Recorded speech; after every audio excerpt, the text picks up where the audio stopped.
In 1996, John McCain called mixed martial arts human cockfighting. It was a good jab. Never mind the fact that Arizona, the state McCain represented in Congress for over 3 decades, didn't officially ban cockfighting until 1998. The term stuck. McCain may have wanted to destroy the sport in the 1990s, but he will be remembered by some as the man who helped save it.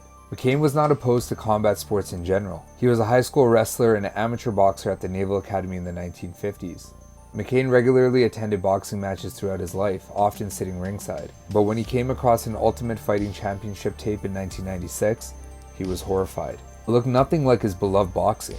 There were chokeholds and kicks, and fighters were permitted to pummel opponents on the ground. To hit a man when he was down was un-American, McCain declared. McCain sent letters to every governor in the country and asked them to ban the barbaric enterprise, which he said was not a sport. When McCain became chairman of the Commerce Committee in 1997, he oversaw the cable industry.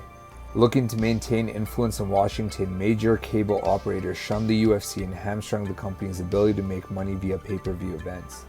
The UFC's addressable audience, the potential number of pay-per-view subscribers, shrank from 35 million at its peak to 7.5 million in 1999.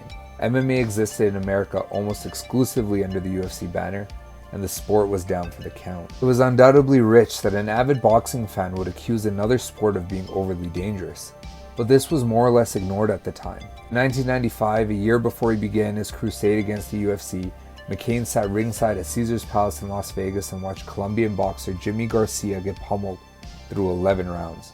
Garcia was knocked out and stretchered to a hospital, and he died from his injuries 13 days later.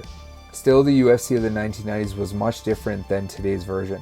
Mismatched fights often came to unnecessarily gruesome conclusions. While McCain set out to destroy the UFC and MMA, he ironically wound up helping the sport. The bad press and persistent legal battles forced the UFC to work with state athletic commissions. It was a slow march towards legitimization, but the end result was a much more modern accepted iteration of what was once an amateurish celebration of bloody combat. McCain's role in all this has not been forgotten. Dana White became the UFC president in 2001 and oversaw the sport's rebound and rise in America. But he's eager to give credit to the senator. I consider John McCain the guy who started the UFC, White told Sports Illustrated in 2008.